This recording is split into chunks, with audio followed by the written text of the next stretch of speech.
on this computer. Baik, bismillahirrahmanirrahim. Kita akan belajar bagi yang belajar dan mengajar bagi yang mengajar, mendampingi bagi yang setengah belajar, setengah mengingat, setengah mengajar juga. Itu seperti Pak Adi, rekanan saya. Di dalam istilah bahasa Inggris, semua yang kita lakukan itu sering disebut sebagai manuskrip, ya, manuskrip. Ya. Jadi manuskrip itu semacam karya tulis yang formal gitu. Itu manuskrip. Kayak albumnya Pak Syakban, judulnya Manuskrip Cinta. Karena saya menulis album itu tidak hanya dengan perasaan, tapi juga dengan logika. Jadi karena ada logika, saya sebut itu manuskrip.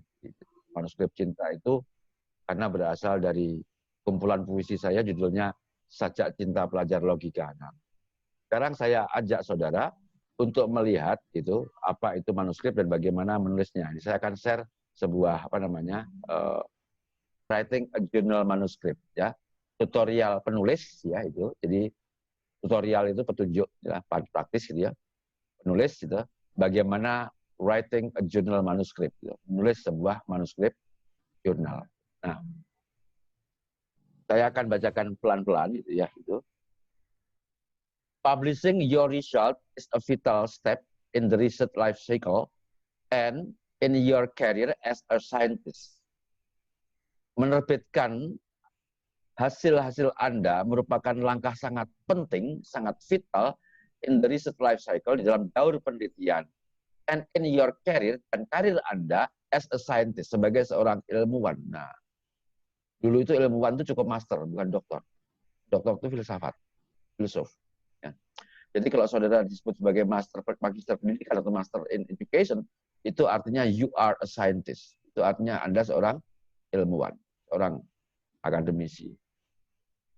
Nah, itu karir. Gitu. Karir itu harus meningkat. Cirinya karir itu meningkat. When you publish your result as a journal article, ketika Anda menerbitkan, ya, hasil-hasil karya Anda as a journal article, sebagai artikel di jurnal, you make it possible, kau membuat ia mungkin, ya tulisan Anda, gitu ya, refers to your result. Jadi it ini refers to your result. You make it possible gitu, for the scientist community, gitu, membuat mungkin bagi para anggota masyarakat ilmiah to see it, untuk melihatnya. Gitu. Jadi cara memperkenalkan diri di dalam dunia keilmuan adalah dengan menulis. Gitu. Sehingga ada ungkapan publish or perish, ya, menerbitkan atau mati. Pilihannya cuma itu aja. Jadi orang yang tidak menerbitkan karya dalam bentuk apapun itu dianggap sudah mati. Gitu. Nah, sekarang ini Anda berusaha hidup kan? Nah, masih berusaha hidup. Nah, publishing your work allows, ya, allow you to get recognition. Gitu.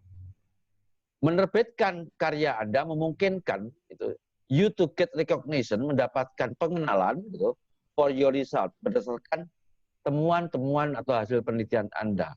And to exchange your ideas, dan mempertukarkan gagasan Anda with the global scientific community, dengan masyarakat ilmiah global.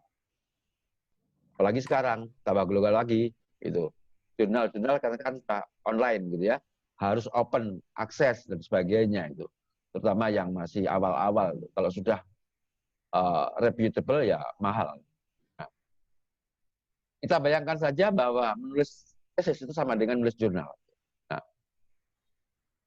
we have designed with this tutorial to help you write the best article possible by providing you with points to consider from your background reading and study design to manuscript structuring and figure preparation.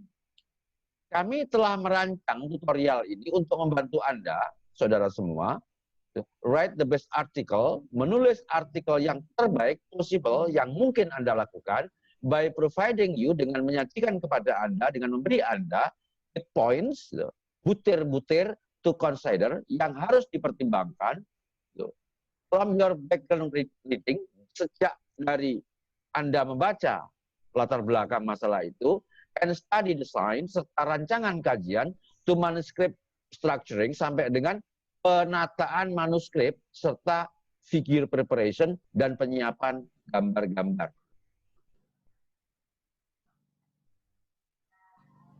By the end of the tutorial, you should know and on how to. By the end of the tutorial, you should know on how to. Di akhir tutorial ini, saudara harus itu mengetahui bagaimana prepare prior to starting your research. Ya. Menyiapkan awalan to starting your research untuk membuat penelitian. Yang kedua, structure your manuscript, menata manuskrip atau naskah Anda, and want to include in each section, dan apa-apa saja yang harus disertakan di dalam setiap bagian. Next, get the most out of your tables and figures so that they clearly represent your most important results. Dan mendapati bahwa bagian besar dari gambar-gambar dan tabel yang Anda berikan itu, so that they clearly represent, sehingga mereka, gambar-gambar dan bagan-bagan itu, secara jernih represent, mewakili, menampilkan, merepresentasikan your most important result. Nah, itu. Hasil atau temuan terpenting Anda. Jadi semuanya nanti diharapkan menyajikan temuannya tidak hanya berupa kata-kata atau angka, tetapi juga berupa gambar dan tabel, termasuk handy, yang penelitian kualitatif. You will also have the opportunity to test your learning by completing a quiz at the end. Saudara juga bisa mengambil kesempatan to test your learning untuk menguji belajar Anda sendiri by completing, dengan menyelesaikan a quiz at the end, sebuah quiz, sebuah soal di bagian akhir dari naskah ini. Tuh. Nah, sekarang kita masuk ke before you begin writing, sebelum Anda memulai menulis. If possible, communicate with some of the authors of this manuscript mentioned in the tips to the right via email or in person. Bila memungkinkan, berkomunikasilah ya dengan beberapa penulis gitu ya, itu dari manuskrip ini, maksudnya yang ada di buku, di naskah ini, mentioned in the tips gitu, to the right via email or in person. Jadi Anda boleh berhubungan dengan siapa saja, itu terutama dengan orang yang penting dalam hal ini. Jadi kalau saudara menulis tesis gitu ya, ya berhubunganlah dengan Pak Adi, berhubunganlah dengan Pak Agung, berhubunganlah dengan Pak Syaban, Busus, dan sebagainya. Apakah dia itu membimbing saudara atau bukan? Nah, ini yang juga perlu dilakukan. Going to conferences if possible is a great way to meet some of these authors. Mengikuti konferensi-konferensi bila memungkinkan merupakan cara yang luar biasa, yang hebat, to meet some of these authors, untuk bertemu dengan orang-orang penulis-penulis yang sudah berpengalaman. Often, talking with the author of an important work in your research area will give your most ideas than just reading in a manuscript would. Seringkali berbincang-bincang, bercakap-cakap dengan penulis yang karyanya penting bagi penelitian Anda, di bidang penelitian Anda, itu will give you, akan memberi Anda more ideas, gagasan yang lebih banyak than just reading and manuscript would, daripada sekedar membaca itu, sebuah manuskrip. Jadi membaca memang penting, tetapi kalau kamu membaca tidak ada yang membimbing, tidak ada yang beri petunjuk, itu bisa sesat semuanya itu. Jika ini kalau disuruh membaca buku-buku tentang literasi fisik dalam bahasa Inggris, kira-kira bisa apa enggak? Dik.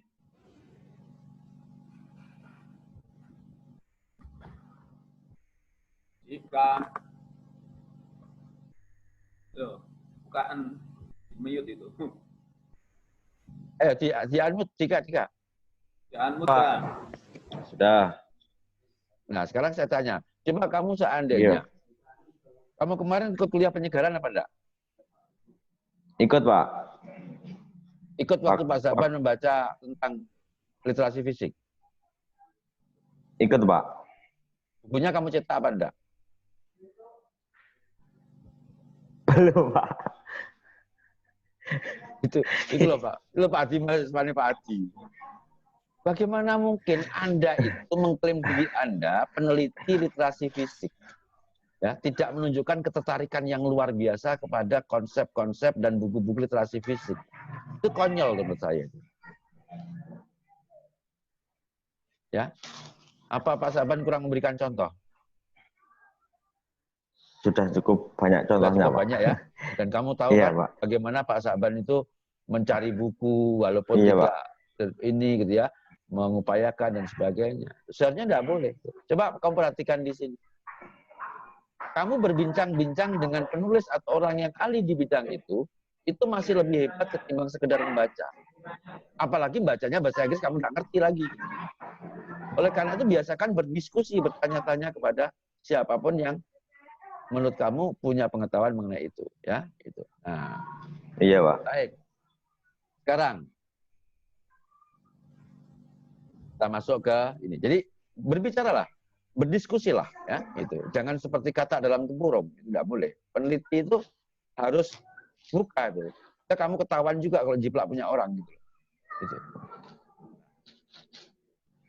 Yang berikutnya, kalau tadi kan latar belakang sebelum memulai. Nah, sekarang naskah ini menggambarkan bagaimana rancangan penelitian Anda. You must have a good study design to get publishable results. Anda harus memiliki rancangan penelitian yang baik to get publishable results. Untuk mendapatkan hasil yang publishable. Publishable itu artinya bisa diterbitkan. Itu. When designing an experiment or structuring an argument, you will need to decide. Kalau Anda merancang sebuah eksperimen atau menata suatu argumentasi, you will need to decide, maka Anda perlu memutuskan. What is your hypothesis or research question? Apakah hipotesis atau masalah penelitian Anda? Pesan, tidak boleh lupa. Ya. Iya, Pak. Ya, lucu sekali kalau seorang peneliti yang katanya mengerjakan berbulan-bulan, bertahun-tahun, bergulat tidak karu-karuan, sehingga menyebut dirinya pejuang tesis, tapi judul rumusan masalahnya lupa. Ya, itu contoh kan? Ingat-ingat betul. Jadi setiap langkah yang kita lakukan itu di dalam penelitian itu in order to test the hypothesis or to answer the question. Semua yang kita lakukan itu sebetulnya dalam rangka menguji hipotesis atau menjawab pertanyaan. Seperti Dika itu punya 3 pertanyaan. 2 pertanyaan deskriptif, 1 pertanyaan explanatory. Betul apa enggak? Enggak, Pak. Enggak. Nah, itu harus hafal betul, ya. Tuh, hafal betul. Gitu. 1 deskripsi tentang literasi fisik pedesaan, 1 deskripsi literasi fisik perkotaan, yang berikutnya adalah perbandingan antara perbedaan antara literasi fisik perkotaan dengan pedesaan. Harus hafal. Nah, and then what are the aims of your study? Apakah tujuan dari penelitian Anda? Kalau rumusan masalahnya sudah benar, hipotesisnya sudah benar, pasti tujuannya juga benar. Ini Pak Adi ini mesti mengingatkan ini. Kamu ini pertanyaannya ada 3, jawabannya cuma 1. Pak Adi mesti ngecek ini. Konsistensi, pasti. Ya Pak Adi? Mesti dicek sama Pak Adi. Jangan akan lolos dia sama Pak Adi. Kalau urusan itu nggak pernah bisa lolos ini. Konsistensi antara rumusan masalah dengan kesimpulan. Ya Pak Adi? Ya. Dan itu nggak lulus. Kalau nggak cocok nggak lulus ya kata Pak Adi, nggak lulus gitu.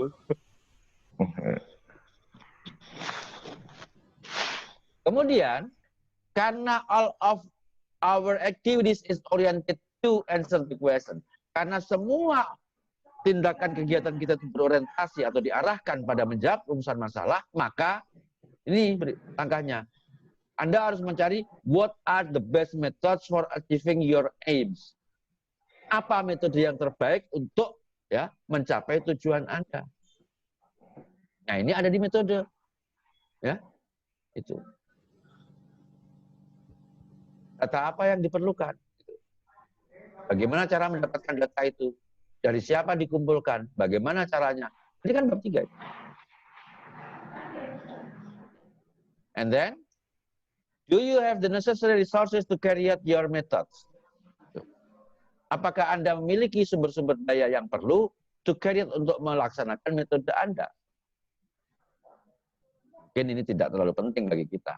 Nah, itu. Karena penelitian tesis. Gitu. Kalau penelitian tesis ya dikerjakan sendiri.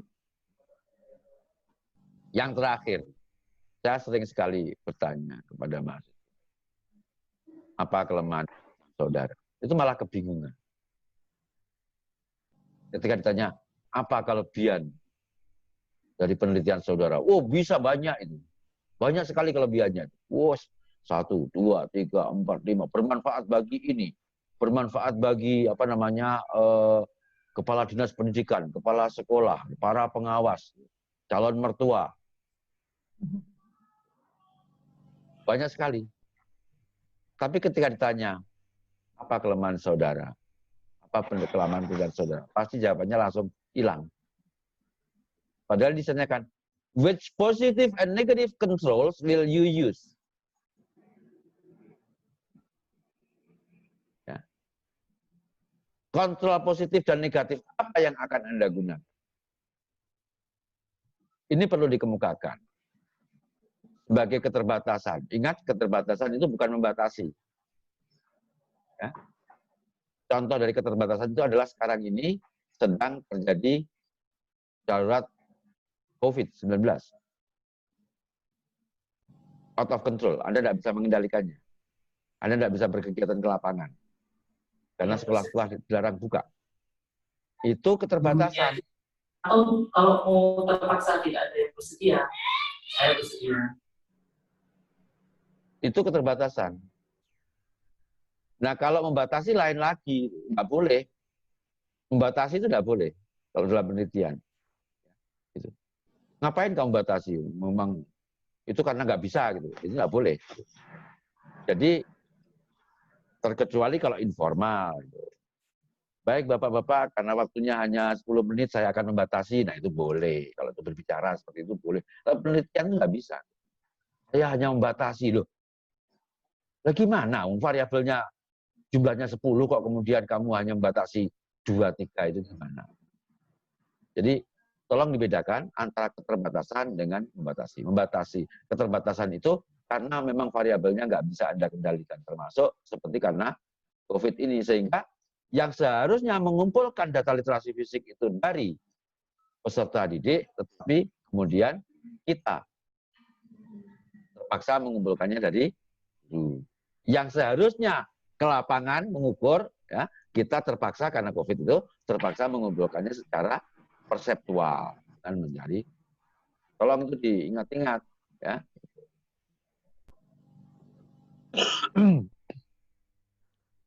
Oke.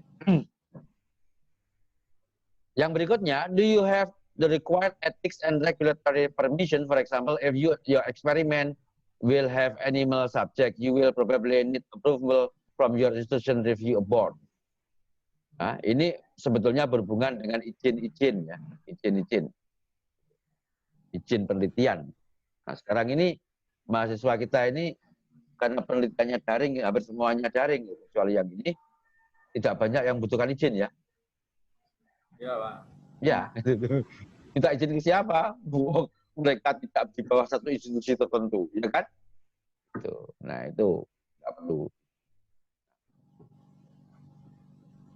If you are publishing a clinical trial, then you need to register in clinical trials registry. Not getting the correct permission will stop you from publishing your work in reputable journals. Nah, ini. Ada banyak penelitian yang akan diterbitkan, tapi kalau dianggap itu bertentangan dengan kepentingan atau mengganggu kepentingan orang lain, hak-hak orang lain, maka itu harus dihentikan. Itu aja. Jadi seperti di sini, itu not getting the correct permission, tidak mendapatkan izin yang benar, will stop you, akan menghentikan Anda, ya, itu, from publishing your work, untuk bisa menerbitkan karya Anda in reputable journals, di dalam sebuah jurnal yang memiliki Nah, if your research uses statistics, will your experiment have enough statistical power to give useful results?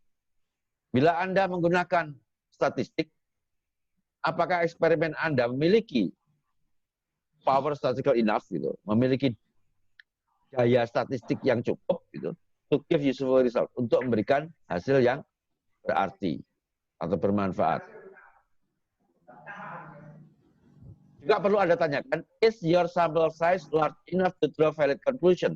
Apakah besar sampel Anda, cukup besar, gitu ya, untuk menyimpulkan secara valid?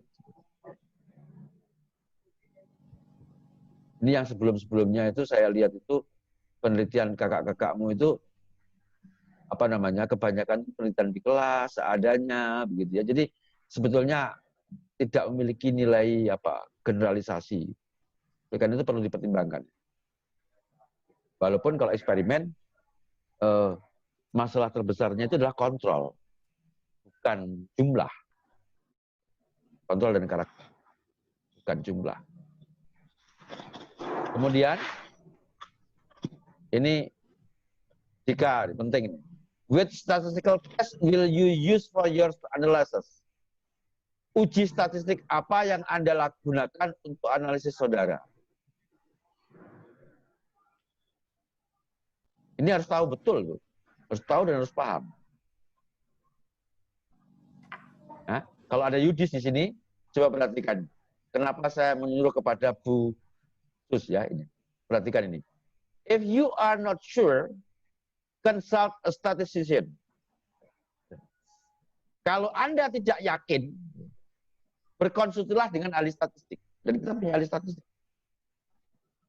Kita punya ahli apa namanya matematika, punya Bu Sus. Nah, sehingga anak-anak yang saya anggap masih perlu tambahan ini, ya, karena menghadap Bu Susilo untuk belajar lebih mendalam. They can provide you with an expert advice, maka mereka akan bisa memberikan Anda nasihat pakar. Itu. Nasihat sebagai seorang pakar that you may need, yang mungkin engkau butuhkan, saudara butuhkan, and save you lot of time, dan menyelamatkan Anda, ya, dan membuat Anda bisa menghemat waktu, to save you lot of time. Menghemat Anda dari menghabis-habiskan waktu. Nah, jadi itu gambaran umum, gitu ya, itu. Nah, tentang isinya kita bisa perhatikan di sini. Saya akan langsung masuk ke sini, coba. Nah,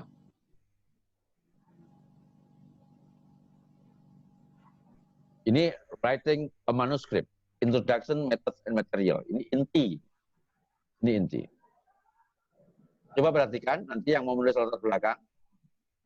The introduction should provide readers with the background information needed to understand your study and the reasons why you conducted your experiment. Berulang kali Pak Saban, Pak Adi, terus kemudian Pak siapa namanya, Lani, khusus selalu kemukakan.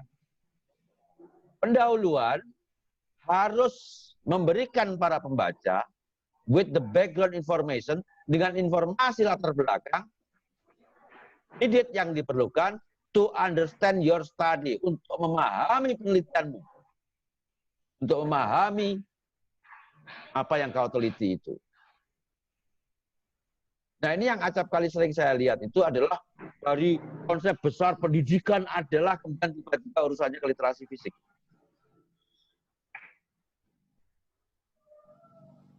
Nah, kalau literasi fisik kan dia kan menembaknya itu kan sekarang itu banyak orang mager, kemudian mengapa terjadi, kemudian sekarang juga banyak orang tidak terlibat olahraga dalam permainan, kenapa terjadi? Ternyata diantaranya karena adanya lack of physical literacy, kekurangan di dalam literasi fisik. Nah, itulah kenapa perlu diteliti, perlu dikembangkan yang namanya literasi fisik, kan begitu. Ya. And the reason why you conducted your experiment, dan alasan-alasan mengapa Anda menyelenggarakan penelitian ini, atau eksperimen ini. Coba, seperti Dika itu harus bisa menjawab, ngapain sih kamu itu penelitian, membandingkan kota dengan desa itu buat apa? Perlunya apa itu? Secara teori apa itu? Nah, saya tidak akan minta kamu jawab. Tidak akan minta kamu jawab. Ya, intinya begini. Ya. Globalisasi, modernisasi yang mengarah kepada globalisasi itu pada mulanya adalah urbanisasi. Urbanisasi itu pada mulanya adalah industrialisasi. Jadi, ya, itu menjadi kota, urbanisasi itu sebuah keniscayaan. Enggak percaya Pak Adi itu. Pak Adi dulu waktu pertama kali bertempat tinggal di mana itu? Puri ya, Puri Cempaka Putih ya, Puri Cempaka ya. Ya. Waktu itu sudah ramai apa masih sepi Pak Adi? Masih desa. Masih desa ya. Sepi sekali. Ya. Sekarang? Sekarang rame Pak. Rame, mahal. Iya.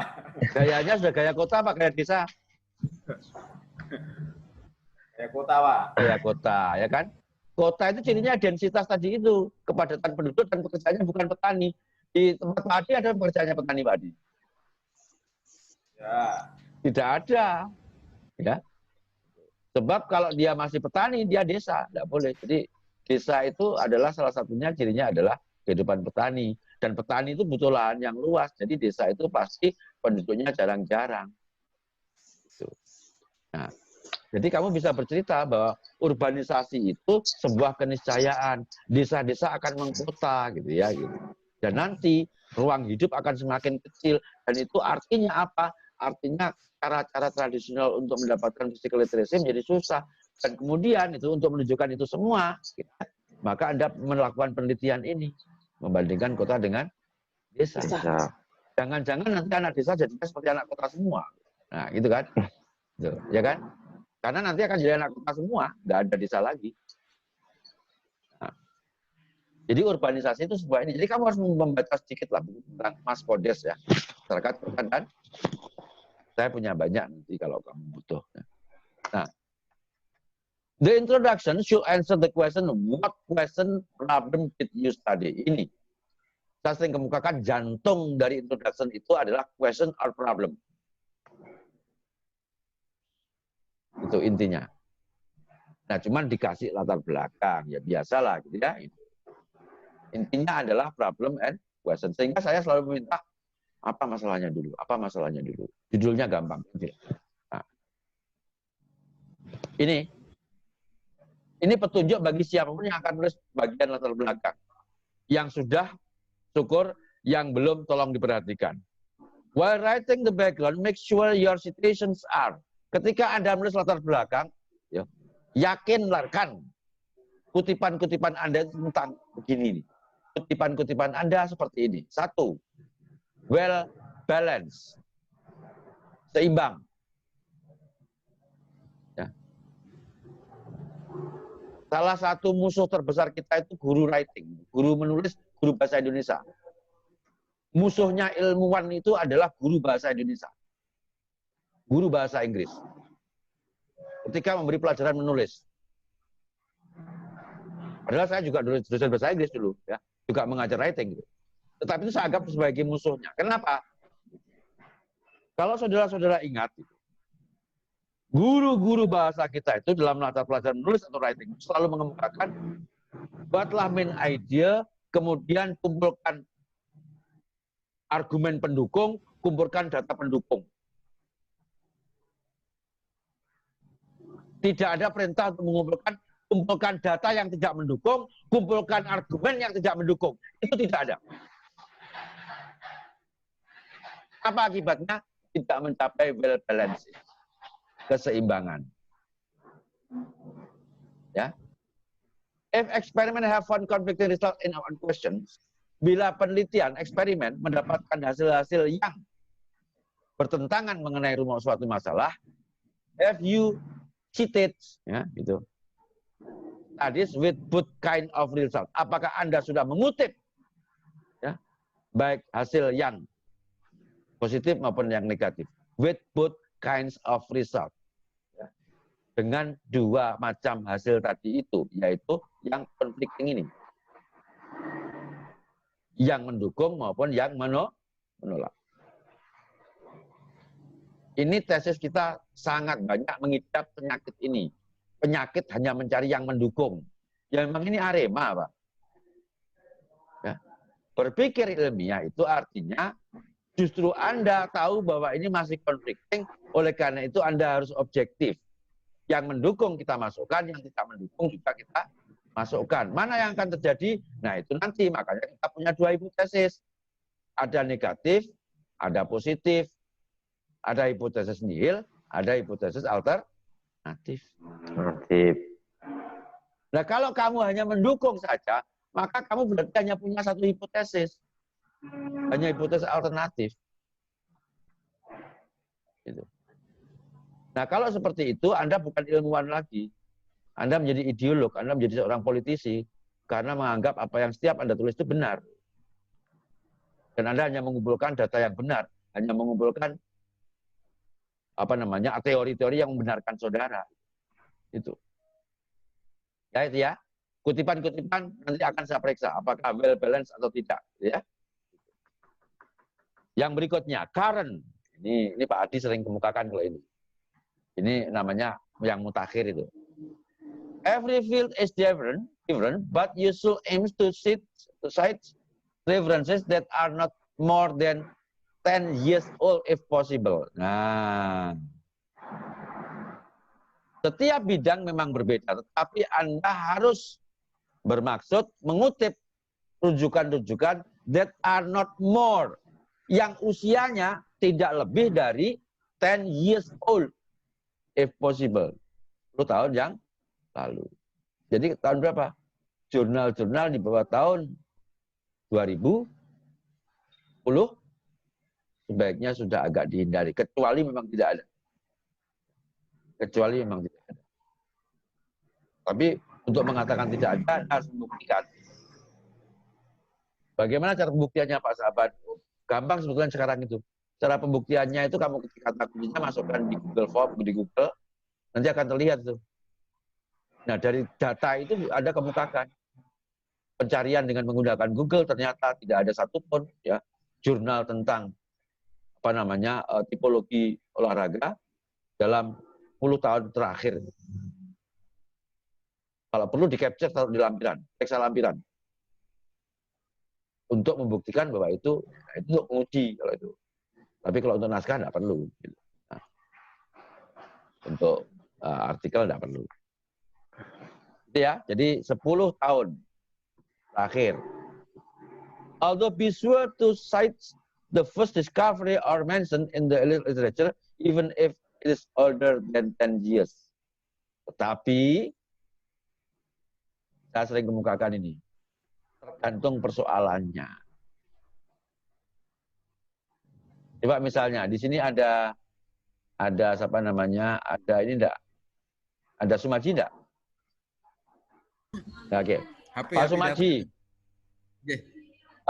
Pak Sumaji ini meneliti tentang total resistance exercises, TRX ya, total resistance exercises ya.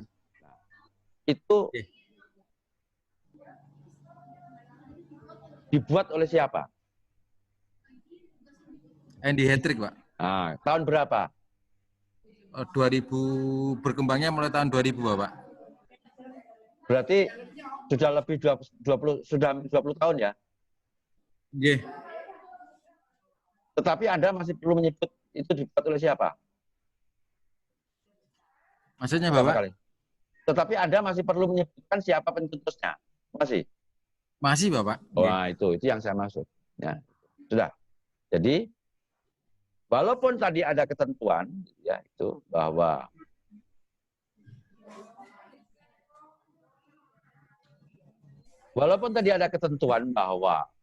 referensi yang baik itu adalah 10 tahun terakhir, tetapi itu Anda harus membaca ini. Although be sure to cite the first discovery or mention in the literature, even if it is older than 10 years. Ya, itu.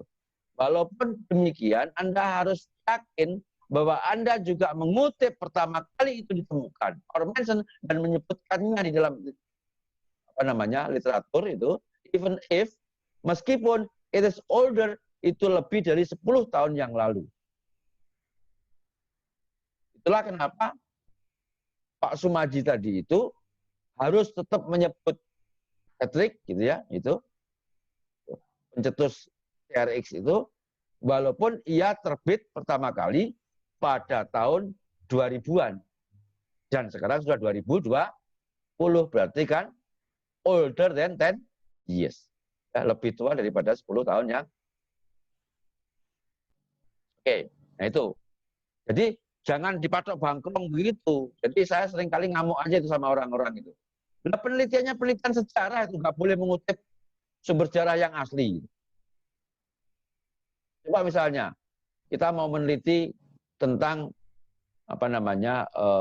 keberadaan olahraga dari sejarah Indonesia. Kapan PSSI pertama kali didirikan? Ya tentu kita harus merujuk kepada buku-buku yang lama, koran-koran yang lama, penerbitan pendidikan yang lama. Jadi ketentuan mengenai resensi, kemutakhiran, rujukan itu jangan diterima mentah-mentah, ya, bergantung kepada kepentingannya. Gitu. Nah, kalau penelitian sejarah, malah harus menggunakan sumber-sumber yang asli ketika itu. Yang terakhir relevan. This is the most important requirement. The studies you cite should be strongly related to your research questions.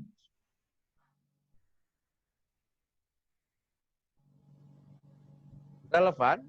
Ini merupakan tuntutan yang amat penting.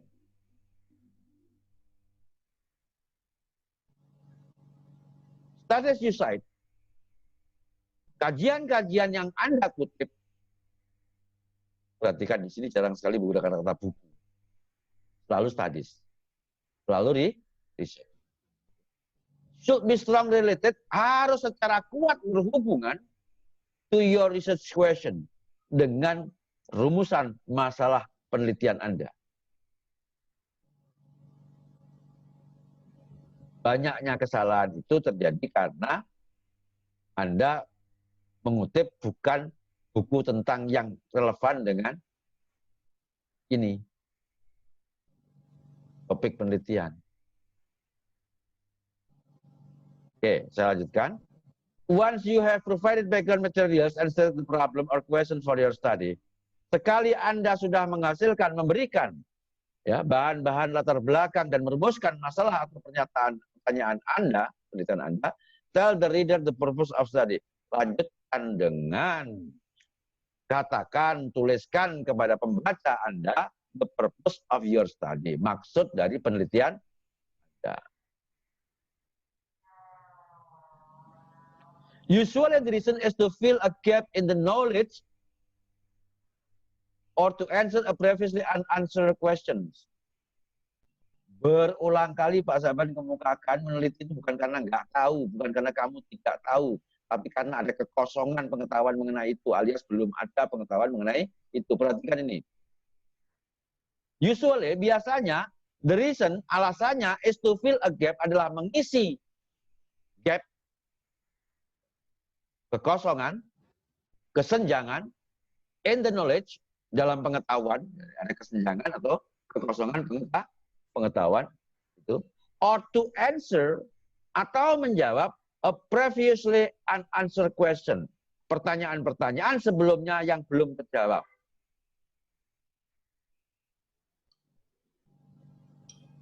Jadi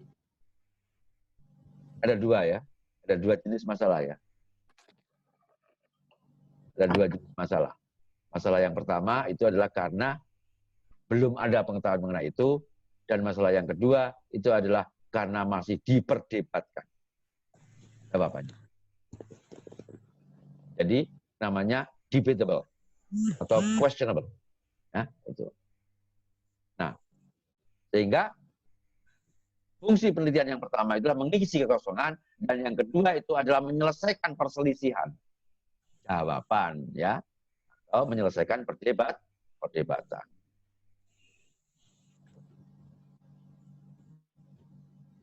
For example, if the drug is known to work well in one population, but has never been tested in a different population, the purpose of study could be the test of efficacy and safety of the drug in second population.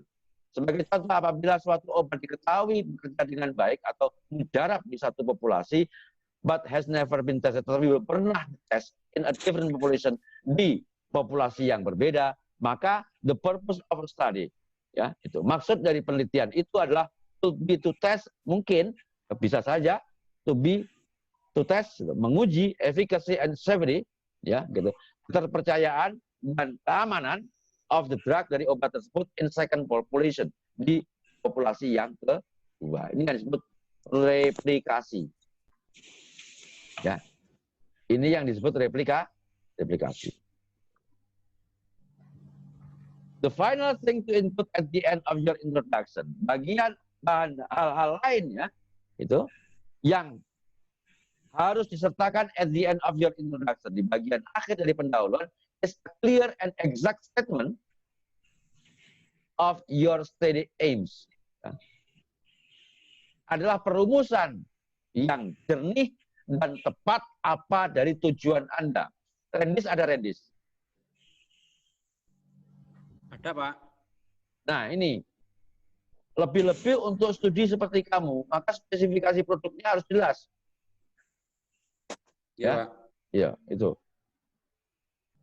Jadi sampai disebutkan clear and exact statement, sampai seperti itu. Ya, kemarin kamu sempat disinggung sama Pak Adi, penelitian pengembangan kok mendeskripsikan. Iya kan? Iya, Pak. Ini sudah ya, saya rubah. Kan menghasilkan produk dengan spesifikasi tertentu yang sudah ditetapkan. Nah, itu. Dan kontrak sama praktikalitas, Pak. Ya. Oke, kita lanjutkan.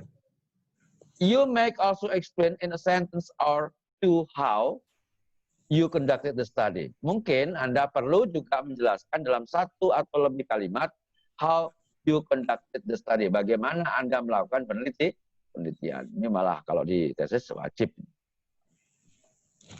Nah, ini yang nanti berkaitan langsung dengan apa yang saya akan jelaskan berikutnya, yaitu bagian metode dan materials. This methods and material section provide reader with all the details of how you conducted your study. Bagian metode dan bahan memberi pembaca with all the details, semua rincian of how you conducted your study. Bagaimana Anda menyelenggarakan penelitian Anda. Perhatikan ini. With all the details. Memberi pembaca all the details. Semua rincian how you conducted your study. Bagaimana Anda menyelenggarakan penelitian. Sampai ada yang minta waktunya juga harus dimasukkan. Penelitian dilaksanakan di tanggal sekian sampai sekian. Saking ininya, saking pentingnya soal ini. Apa isinya? Dan bagaimana petunjuknya? Ini. Use subheading to separate different methodologies. Gunakanlah subheading. Jadi ada judul, ada subjudul. Nanti. To separate different methodologies. Untuk memisahkan metodologi yang berbeda.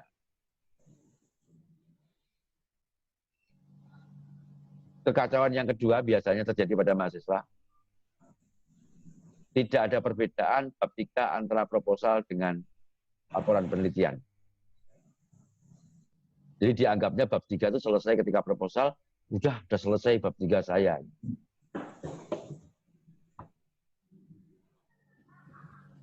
Sehingga apa? Kalau itu dilakukan oleh anak-anak jurusan bahasa Inggris, itu kalimatnya bukan past tense. Kalimatnya masih future tense. Padahal di sini jelas sekali, describe what you did in the past tense. Perhatikan, tidak boleh ada satu kata pun akan di bab 3. Kalau itu tesis. Nah, kalau proposal semuanya akan.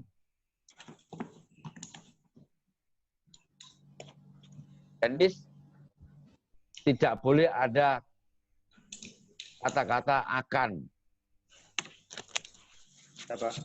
Karena ini menceritakan apa yang telah Anda lakukan. Jadi seharusnya ditulis ulang apa tidak bab 3-nya dari proposal dulu? Ditulis ulang, Pak.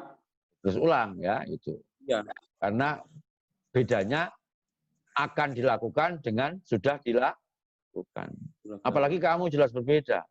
Proposalmu kan tuh akan melaksanakan keefektifan tuh dulu. Iya, dulu. Nah, terus sekarang? Sekarang enggak, Pak. Nah, itu kamu ceritakan. Tadinya rencananya adalah lakukan sampai dengan keefektifan. Gara-gara ya, itu tidak bisa. Describe what you did loh ya ini. Bukan what you will do, tapi what you did. Jadi apa yang telah Anda lakukan. Nah, semuanya nanti ya, semuanya dicek itu. Jangan sampai ada kata-kata akan di bab 3-nya tesis. Proposal memang iya akan. And then describe the method in enough detail that another researcher can produce your experiment. Apa yang dilakukan oleh Randis ini adalah sesuatu yang baru sebetulnya. Describe new methods in enough. Oleh karena itu harus detail supaya peneliti bisa mengulangi apa yang telah kau lakukan. Ya. Jadi harus detail yang kecuali kalau studi korelasi, orang sudah tahu semua. Kalau misalnya ini metode penelitian pengembangan itu harus agak detail. Next, describe established method briefly and simply cite a reference where readers can find more detail. Kamu perhatikan ini. Tesis magister itu nggak perlu menulis rumus yang panjang-panjang, apalagi hasilnya ditulis panjang-panjang di naskah. Dapat ya. Langsung saja, kalau itu disebut korelasi, ya sesuai korelasi, Pearson apa Spearman, apa Weber gitu. Nggak perlu ditulis rumusnya itu, kayak pelajaran statistik S1 aja. Ya. Kecuali yang pembaca mungkin tidak tahu. Kenapa begitu? Pedomannya ini. Paparkan metode yang sudah mapan. Ya. Metode yang sudah mapan secara ringkas. Jadi kalau yang namanya distribusi frekuensi semua orang sudah tahu. Yang namanya persentase semua orang sudah tahu. Nggak usah dipakai di sini jumlahnya, ini nggak usah. Ya.